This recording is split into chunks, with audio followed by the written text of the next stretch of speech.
Hello and welcome to Oddspedia Premier League Matchday 33. This is coming to an end and we have a really important key match day with Man City, Arsenal and of course Tom Rennie informed with us to analyze this new match day. Hello, Tom. I thought you were going to say the big game of Wednesday, which of course is West Ham Liverpool. Victory for the Hammers. It's 37 points and it's all about the Conference League. Is that the one we're talking about? Of course, but it's done. West Ham is going to stay in the Premier League. You trust Bournemouth. It's done. Tom, relax. Think in Europe. I mean, you don't relax until it's over, okay? I know it's a family show, but that's the rules. Well, then let's not be relaxed. Let's try to make some money, entertain yourselves, have fun, and enjoy the video. Of course, if you do enjoy our videos, don't forget to press the like, subscribe, and of course, tell us your comments. And now let's go on with the show.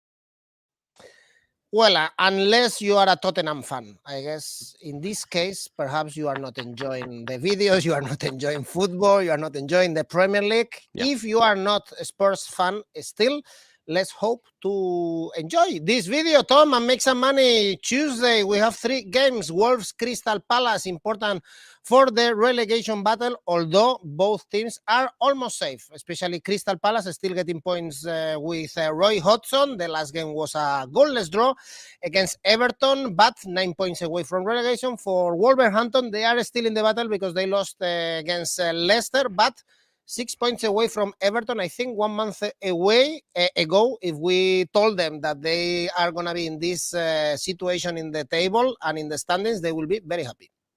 Yeah, absolutely. Look, I think to go to your first point there on safety, Crystal Palace are there. I think they're there. You know, you mentioned about West Ham earlier on. I tend to agree that West Ham are going to be safe on 37 if they get 1 more win or 3 more draws from 7 games. 37 points is where Crystal Palace currently sit. Are Everton going to get 9 points from 6 games? I wouldn't bet on it. I'm not going to bet on it. So I think they're safe from this point. Wolverhampton Wanderers just a little bit shy at the moment of that total, but I think they will make it maybe here, but certainly in the 6 games they've got left. And you've got to give it to Wolverhampton Wanderers because I thought they would really struggle. And what Lopetegui has done is something so classic when it comes to the relegation battle. He's basically said, forget the away games.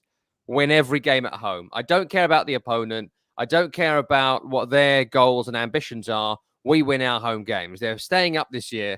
Victory over Brentford, victory over Chelsea, victory over Tottenham, victory over Liverpool. They struggled before Lopetegui to win these home games. And if you can win, I think they have 7 home wins. 10 home wins basically guarantees you safety. 7 home wins more or less gets you there with a smattering of away victories too. And you take away that bizarre anomalous loss against Leeds. They've done really well at home against better teams than the worst teams. Bournemouth beat them at Molineux as well this season, but there is a strength and resilience about Wolverhampton Wanderers that Lopetegui has brought, which maybe helps them in these tougher home games, which they've won all without conceding, by the way. So if you are going to back Wolverhampton Wanderers here, you don't think Crystal Palace are going to score a goal. If you do, Wolves aren't great at chasing the game. Of course they're not. The only striker they've got is Diego Costa. And he's about as old as the country of Bulgaria, which goes back to 681, I learned today. Wow. There you go. 681. Isn't that incredible?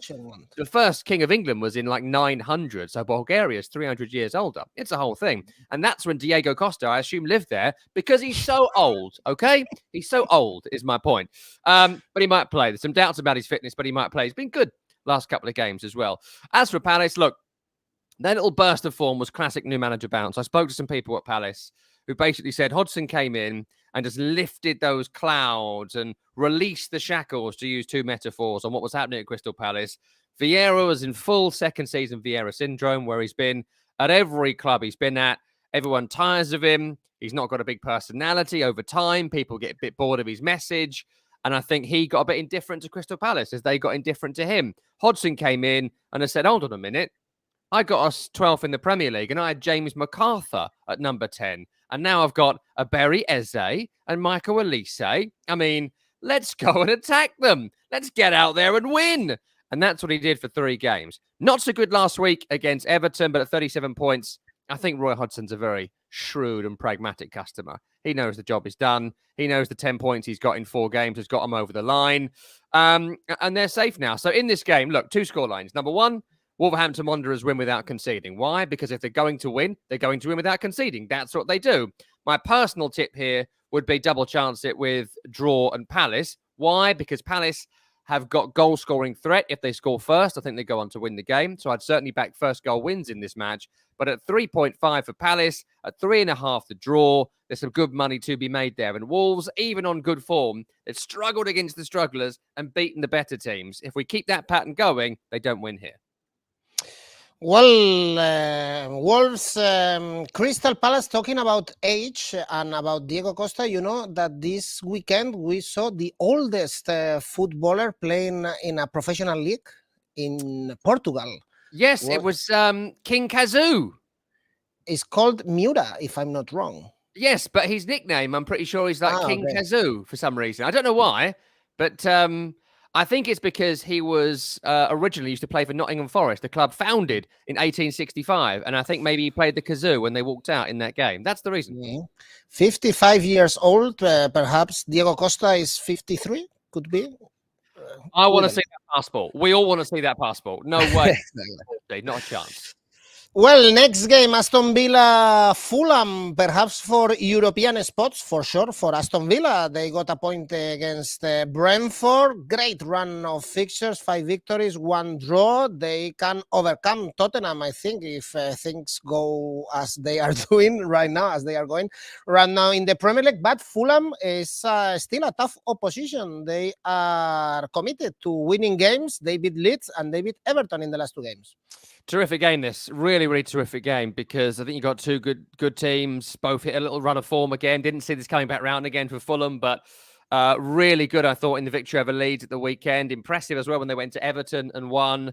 I think the loss against West Ham, that run of losses, the FA Cup quarter-final loss, I mean, all of it, I think, led up to this really frustrating little run of form for Fulham, which they've shaken off. Starting with Villa, though, probably their worst performance of this run against Brentford at the weekend. But you know when a team is playing where they believe there is a goal to be attained. And that's why they got a draw away at Brentford last week, because they would not accept losing that match. They want this run to continue. They want to play in European football next year. They think they can, and I think will, get above the chaos at Tottenham Hotspur, who inexplicably are the 5th best team in the Premier League this season. Bizarre.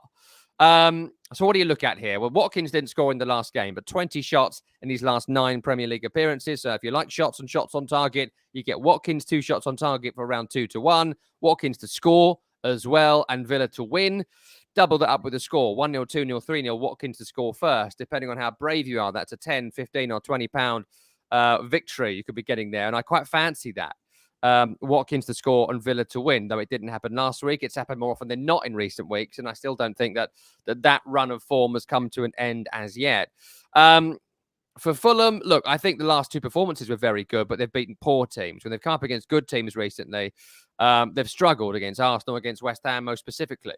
So if I'm looking at ways to make some money here, go for a Villa victory, double it up with something to do with Watkins, lay a few scores for Villa without conceding, who've done brilliant defensively in recent weeks as well as offensively. 2-0 win over Forest at home, with 3-0 against Newcastle, 2-0 against Chelsea. I think Villa win without conceding, double it with Watkins. You'll make some money there.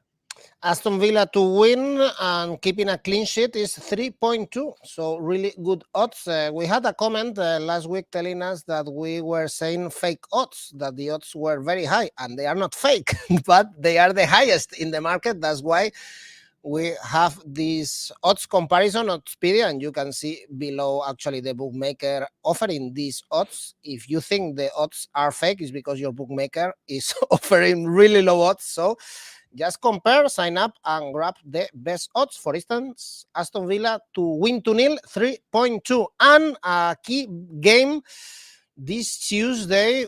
Tension. Elland Road, Leeds, Leicester. We have Leicester City now out of the relegation spots after the victory against Wolverhampton. So bye-bye to the run of fixtures with 4 consecutive defeats. And we have Leeds that they are not looking good. They lost to Fulham, but they got 6 in the last 2 home games, 4 defeats in the last 5. Wow, this one is almost both teams to lose, Tom. Oh, I mean, to your previous point about the odds, I will just say that odds fluctuate almost minute by minute. So if you find something you like and you think it's going to come in and you're confident, you should take it at that point. Because I write these odds down an hour or so ago. By the time we're talking, you see it scrolling below us. It's slightly different. It's always going to fluctuate. Your bet will make it fluctuate in the market. That's what the market is. So it's worth following that and taking it when you can, which I always say as well, if you really fancy an outsider, wait until kickoff. I always find that an outsider will drift. And if it's drifting and you still fancy it, it's all about timing when you put your bet on, which is why I love live odds and Oddspedia are so interesting. To the game, Leeds United are a really, really terrible bet. They're a terrible bet because you look at this recent run of form they've been on.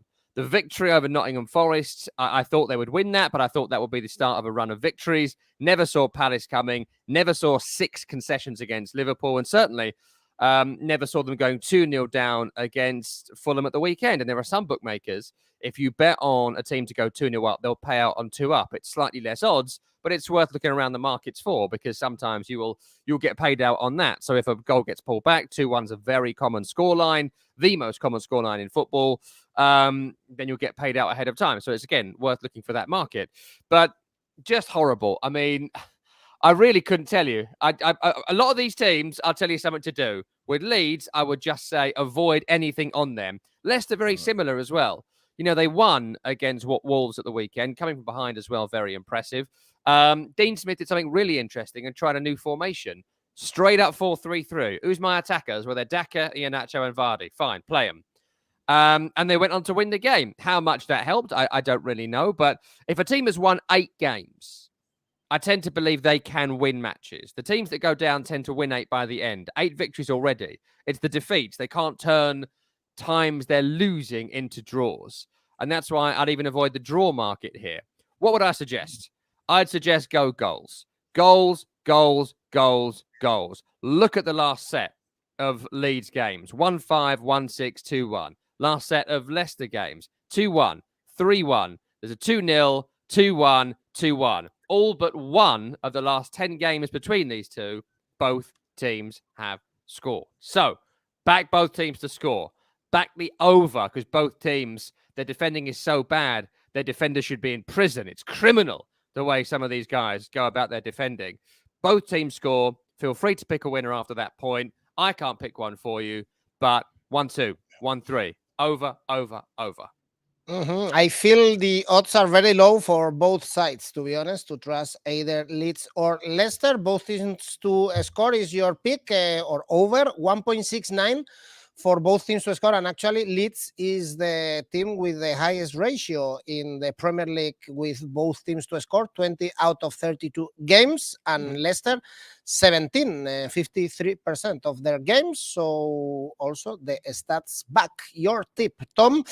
And in the relegation battle, and looking back right now, we have Nottingham Forest, and our next game is Nottingham Forest Brighton. They are penultimate right now, of course, alive because they are only 1 point away from Leicester City, and unfortunately for them, they face Brighton, so close to play the FA Cup final, but still with options to qualify for European football via the Premier League. I think it's time to call it on Nottingham Forest. I think it's probably time. They're going to join Southampton in the Championship next season. I'm just not seeing it. I'm not seeing the run of form. The away results have been appalling all season, just 1 victory on the road all campaign. Some of them losses quite damaging as well, and they were staying up on home form. But even in the victories at home they got, and I go all the way back to August in the West Ham victory, but there's been loads of times it's happened. They were pretty much comprehensively outplayed in all those victories, but won by nicking a goal and defending well. It feels to me like the belief has gone, and that kind of plays out in the last 5 games at home. 3 points from those 5. Yes, one was Man City, but also couldn't beat Everton, lost against Newcastle, couldn't beat Wolves, lost against Man United. The games are running out, and all the home games are very tough for Nottingham Forest. So I'm just not seeing it. I think that Steve Cooper, has been a victim of the 30 signings they made, but also the fact, the injury list, it's Biancone, Wood, McKenna joined it this week. Bolly, Aurier, Kouyaté, Yates, Colback, Shelvey, Richard, Henderson. It's monstrous. Even if you bought 30 players, you still pick an 11 with substitutes. And he can't do it because he doesn't know who's going to be fit week in, week out. So a whole object lesson in how not to be in the Premier League from Nottingham Forest this season. The home form will get them over the line if they get over the line. But I've changed my mind on them massively in the last 6 weeks. I thought they'd have at least 5 or 6 more points than they've got. But they haven't won at home, which has been shocking.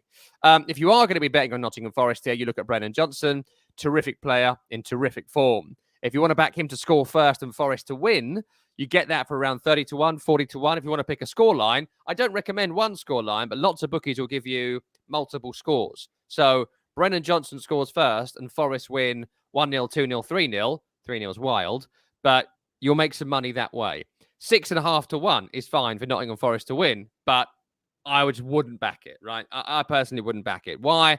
Not only because of Forest's poor form, but also because of Brighton and Hove Albion. How they lost that FA Cup semi-final, I don't know. I mean, it's such a shame for football, really, that Man United are in a final again. It's Brighton football fans really wanted to see. Certainly, I speak for myself on that score. Love to have seen this brilliant team before it gets broken up, which it will. That's Brighton's model. They kind of tell you that going in. Love to have seen them get rewarded before that point. League away form. 2 wins in 3. 2 draws, 2 wins, and a loss in 5. That loss against Tottenham was aided by some of the worst officiating you're ever going to see in your life. The Chelsea game, last away game, played them off the park. It was exceptional the way they played in that game. So you can see why the odds reflect how big Brighton are favourites. How do they win it? One thing they do these days is take shots. So in the old days, you'd look at the under 8 shots for Brighton. These days, over 8 shots. Over 8 shots on target, I would pick out in this game as well. I think Brighton go there and win without conceding a goal. Defensively, very strong. I think they're going to be scoring at least 2 goals in this game. I feel very confident of a Brighton victory here. So look at the over 1.5. That's 2 or more. And look at 8 shots on target in the game for Brighton. Break that up 4 and 4, and you'll make some decent money out of it. 1.5, not really worth your time. But if you double it up with something like that, and all positive. Think of positives for Brighton. Those are my positives, but you might think 6 corners. They don't really score from corners that much, but they'll get at least 6 corners in this game. Shots, corners, goals, clean sheet, Brighton. Well, you are going for Brighton and you gave your reasons, and we have Marco and Hassan, for instance, going the other way, since Brighton is so favorite, going for a double chance for Forest. We have 2.6 for double chance for Forest in case you want to go with the underdog, but Tom doesn't like it. Perhaps we like much better going against Chelsea. Usually this is a very good idea. Next game in the West London, this is a real derby. The stadiums are very close to each other. Chelsea, Brentford, although we have also Fulham next to Stamford Bridge. Talking about Chelsea, Tom, I wouldn't put €1 of my money on them. No way. 4 consecutive defeats. Winless in 7. We haven't seen them since they were out of the Champions League against Real Madrid. Luckily for them, they are facing Brentford, a team that is almost on holidays. Yeah, I mean, a horrible game to bet on this because I think both teams were more than happy for this season to end at this point. With Chelsea, I don't know. I'm not going to recommend you bet on anything to do with Chelsea this weekend. I mean, at 1.75, it's not really worth your time. Does anyone out there think they're going to win comfortably? Do you think they're going to win without conceding? I don't know. I don't know how they're going to play. I mean, it's Frank Lampard still, I think. So they're going to set up as like 4-6-0 and be incredibly scared to play Brentford. So I wouldn't touch any Chelsea bets. For Brentford, a couple of things that are quite nice. Ivan Toney's had 3 shots on target in 6 of his last 3 games. I think that he had a good amount of shots on target in the previous fixture between these two at the Brentford Stadium as well, the G-Tech. So look at the Ivan Toney market. 2 shots on target. You get that for around 3.5, 4-1. Ivan Toney to score and Brentford to win comes up quite nicely as well. Brentford going to play for corners. It's what they do. So look at the over 6 to 8 corners market. And look, you can't bet on Chelsea at 1.75. Waste of your time. They may well win this game, but I wouldn't put my money on it. I'd pick out the draw at 4-1. Beautiful. Draw on both teams to score. I can see a 1-1 here. Screams it in many ways. So draw on both teams score. But if you're going to pick a winner, go for Brentford and find a way to double it up with Ivan Toney scoring and Brentford to have over 6, if you feel brave, 8 corners. Well, Chelsea, Brentford, no, both teams to score. No, James is telling us double chance for Brentford. Oof, this one is a tough one to bet. Yeah. Much more interesting is West Ham Liverpool, the game we are all looking forward to watching. Not the next one, but this one. West Ham Liverpool, of course. It's important because with a victory, West Ham, I think they will be. You told us also last weekend, and they thrashed Bournemouth, but they still 34. They have to get until 38, 39 to be 100% sure. But the thing is that they are playing much more confident, with much more confidence. One defeat in the last 10 games in all competitions was that defeat at home against Newcastle, and Liverpool 2 consecutive victories, something that we haven't seen a lot this season. Even they won away in the last game. What do you expect in this West Ham Liverpool? Even if you are backing Liverpool, the odds are decent, 1.95. Well, I'd say West Ham at 4-1 is actually quite interesting here, considering the recent form. Look, West Ham, I think that they have just come good at the last possible moment to come good this season. It really was an awful 3 quarters of this season, but I think the squad is way better than being involved in a relegation battle. To have a midfield, whatever people think of their talent or value, compared to the teams that are in the bottom half of the league, they can start Declan Rice and Lucas Paqueta in their midfield. Like, that's a ludicrous, World Cup quarter-final, semi-final level of quality to have in midfield compared to teams that have got, Ben Pearson in their midfield, or, just run-of-the-mill decent players. Look at the quality of the Bournemouth squad last week compared to West Ham. It's only right these players started delivering at some point, and they have. You've also got people like Mikel Antonio started scoring goals again, and, he kept them up almost single-handed 3 seasons ago on a run at the end of the season, and he's doing it again now. So I don't discount West Ham here. I don't think they're favourites, neither do the bookies for obvious reasons, but I don't discount them. So at 4-1, that's quite nice. If they are going to win it, they're likely going to do it without conceding a goal. Their victories this season, 1-0 against Southampton, 1-0 against Fulham, 4-0 against Bournemouth, 2-0 against Everton, 2-0 against Wolves. When West Ham win, they tend to win without conceding. But it's worth noting too, 2-0 down against Arsenal, they came back to draw. So if they're behind, don't avoid the draw. If they are winning, I think they go on to win should they score the first goal in this game. So a lot of positives right now about West Ham, and they might be boosted as well, to your point. If they win one more game, I think that'll be it. I think they'll get the 3 points required across 7 games, even if it's 3 shanked draws in the final 3 games of the season. I don't see West Ham losing 7 in a row to end this campaign.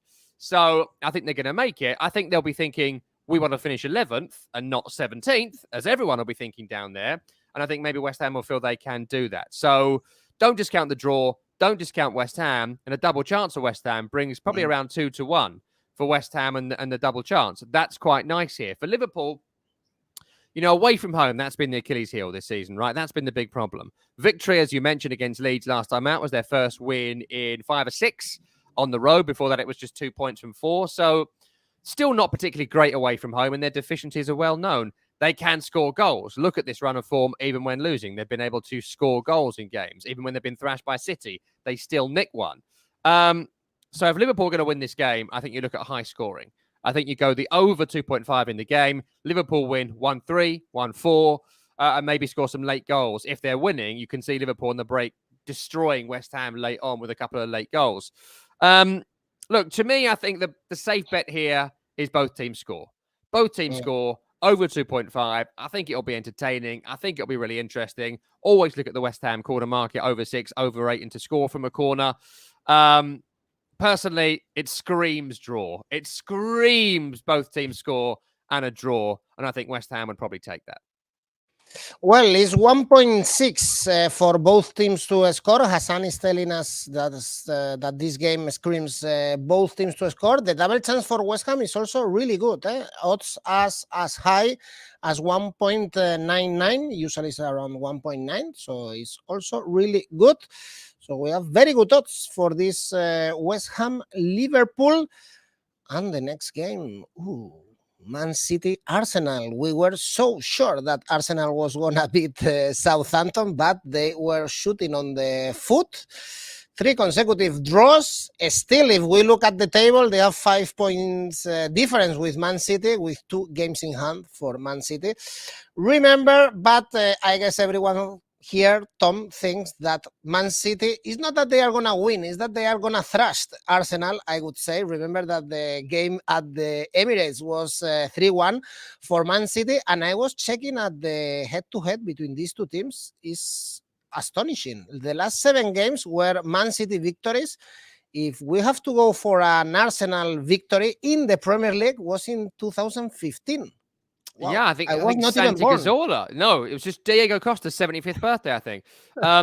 Santi Cazorla was amazing that day, I think. Arsenal wore a gold away kit, as I recall. Look, what am I going to do? You've worked with me all year. What am I going to do? I'm going to bet Man City. I bet Man City every week because Man City win 32 games every year, and you're going to make a lot of money lumping on Manchester City. Look at the form.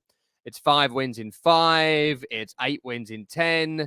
It's a run of form that City always seem to put on at the end of the season. You've got Erling Haaland scoring goals. You've got Riyad Mahrez scoring a hat-trick. You've got Kevin De Bruyne, assist after assist after assist. Bernardo Silva coming to his peak at the right point of the season. Everybody. Jack Grealish been really, really good since the World Cup, scoring goals and assisting them too. So everything about Man City pointing in one direction. 1.6 for them to win isn't great. How do I see this game going? I think they're going to score at least 2 goals. As ever, look at the Erling Haaland to score market. And as ever, Erling Haaland to score a hat-trick, 15-1. It's 15-1 every week. If Guardiola doesn't take him off, there's every chance it might happen every single week. And he was the difference between the two teams at Emirates Stadium. I think it was his best performance in a City shirt. Scored 1, but it was an incredible all-round centre-forward performance at Emirates that was the difference between the two in a game I went to a few months ago. So that's the market for City. I think City win over 2 goals they will score. 1 will be scored by Erling Haaland, pick up the Haaland market. 6 hat-tricks in all competition. It's worth money on 15-1. For Arsenal, look, 6-1, that's the best odds you're going to get on Arsenal all season, right? So if you really still think Arsenal are going to win the league, right? If that's your gut telling you that, do it. Do it. My gut's not telling me that. My gut tells me Man City. But if you think they're going to do it, they have to win this game. Arsenal are not champions if they don't win this game.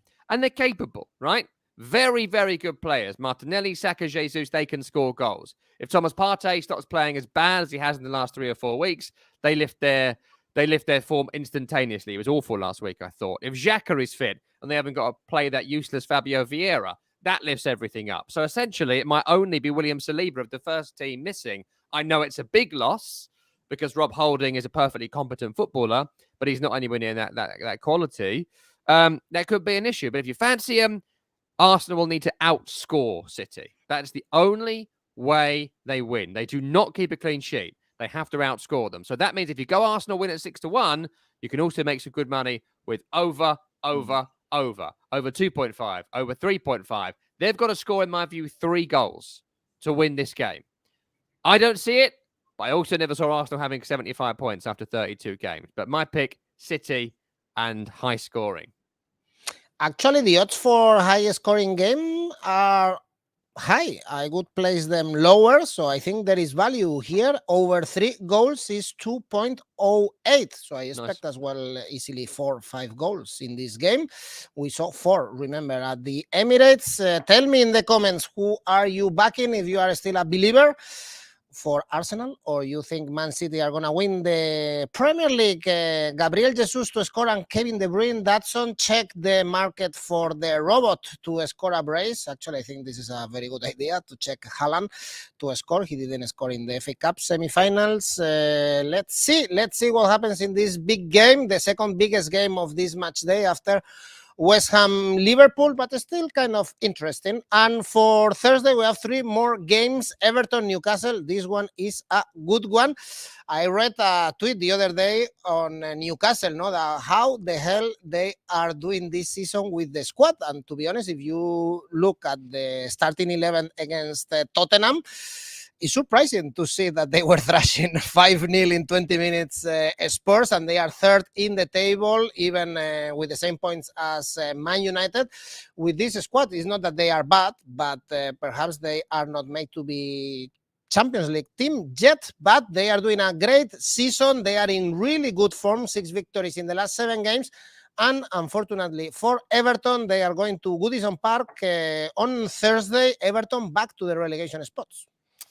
Yeah, I mean, look, Sean Dyche, who I think is a good manager, has got one idea, and that's score from corners and outrun the opponent.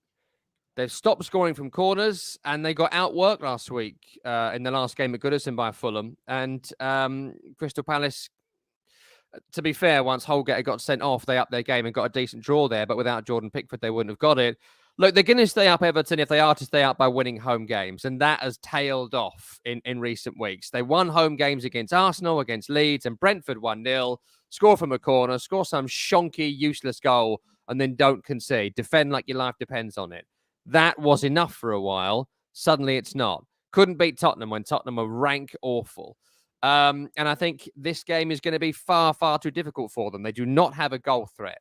They do not have a midfield that can battle in the Premier League. Certainly with Onana injured, Doucouré's been suspended as of late. The backup like Tom Davies, nowhere near good enough, and the defence is creaking. It's slow, that defence of Keane and Tarkowski. If it's in the air, head it away.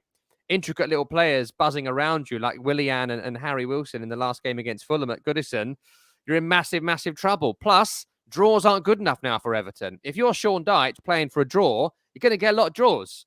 That's not enough now. They've got to win a couple of games. 6 games remaining. 36 probably going to be the line. Can they get 8 points? I don't see it. I just don't see 8 points coming for Everton without a win in a game like this, which most of us see as a write-off. So if you are back in Everton, which I do not, that's under 2.5. They win without conceding a goal. That goal comes from a corner, and as ever with Everton, look at Tarkowski, Keane to score the goals from headers. It's really Newcastle here you're looking at for obvious reasons. They're scoring a lot of goals. The belief in the squad is absolutely unbelievable. They went to West Ham, scored 5. Against Tottenham, they scored 6. And apart from the Aston Villa game, where Villa were terrific, they've been incredibly impressive. Defensively strong, midfield is running games. If Isak doesn't score, Callum Wilson will. So Maximan is out at the minute, but Almiron's come back. And Almiron, I think, missing him, if he'd been around for a little bit longer this season, not missed 6 to 8 weeks, they might still be nipping at the top 2, never mind trying to defend from the rear. So, look, I think that you are looking at Newcastle victory without conceding. I think Newcastle score at least twice, so you look at the over 2.5 market. And I just think Everton are in massive, massive, massive trouble. All sorts of Newcastle win here for me.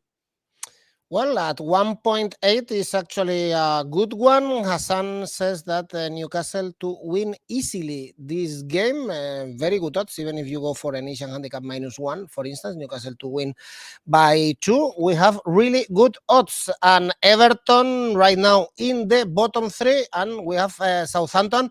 Bournemouth, Southampton bottom of the table, but 4 points away from Leicester after the point they got at the Emirates. If they win this one, I say this every 2 weeks. No, if Southampton win this one, they are in the battle.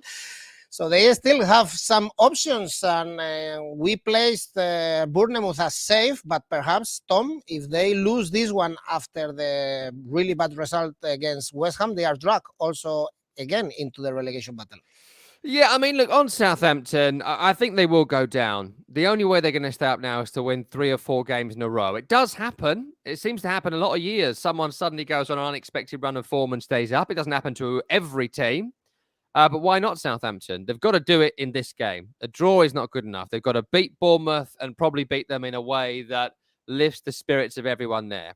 The trouble is with Southampton, very impressive at points against Arsenal.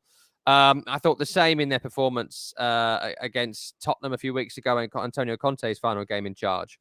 When they play good teams, because so little is expected of them, they almost play with this lovely freedom. I think Carlos Alcaraz is very, very good. I really like him. His ball to Theo Walcott for the second last week was terrific.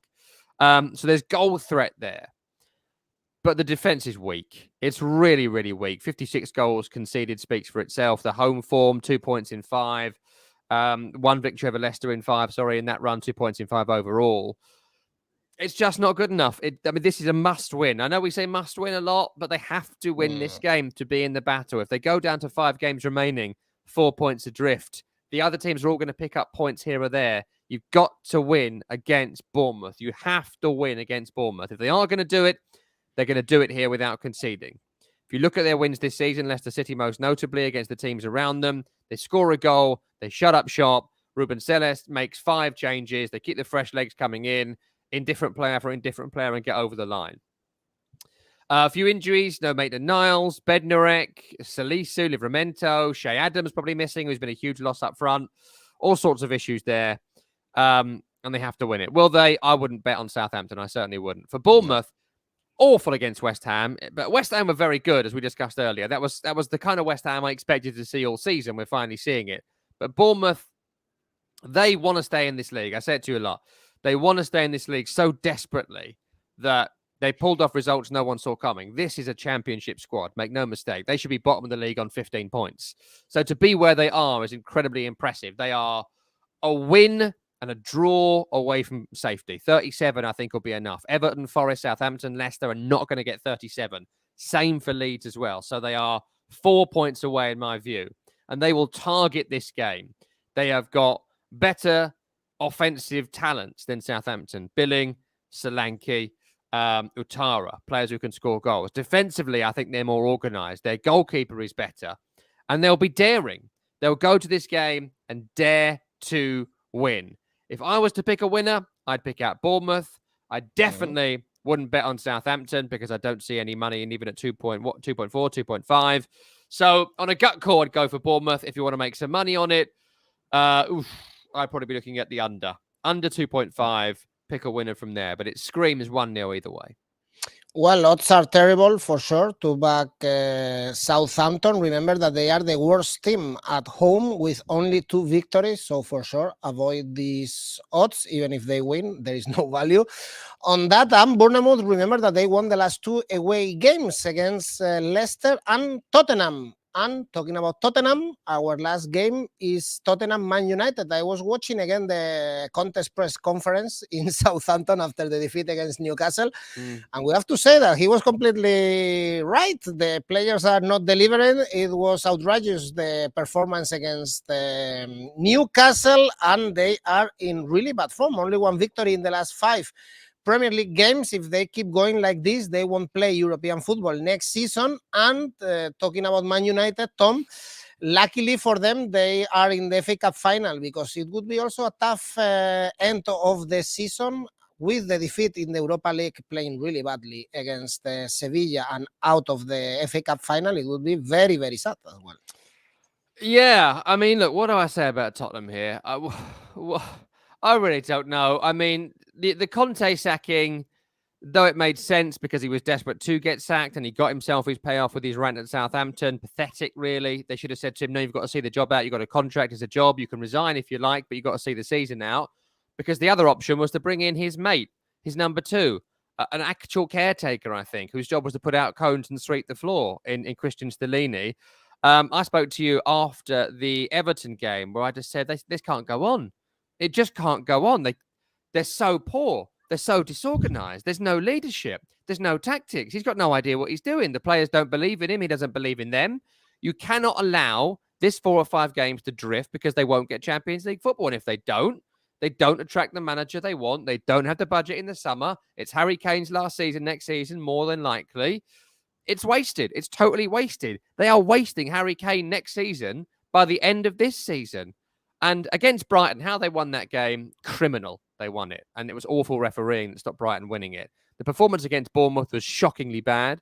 And last week against Newcastle, I mean, what do we say about that? Going to 4 at the back for the first time in 2 years, having not really worked on it, was mad. Changing it 20 minutes in was equally as mad. Lloris coming off at halftime with an injury was mad. It's just awful. Everything about it was awful. Without Harry Kane, they'd be in the bottom half. But that's been true for some time.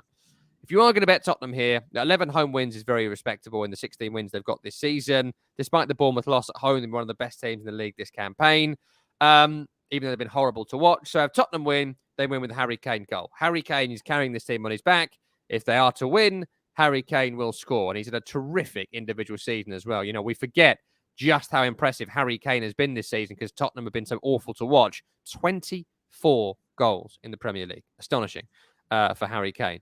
In terms of Manchester United, they were terrible in the FA Cup semi-final. I was gutted to see them go through because I'd love to have seen Brighton win a trophy. But they've got a defensive solidity about them. I think they continue with Luke Shaw at centre-half because I think we'll never see Harry Maguire again alongside Victor Lindelof. I think Aaron Wan-Bissaka was probably the best player on the field at Wembley Stadium a couple of days ago.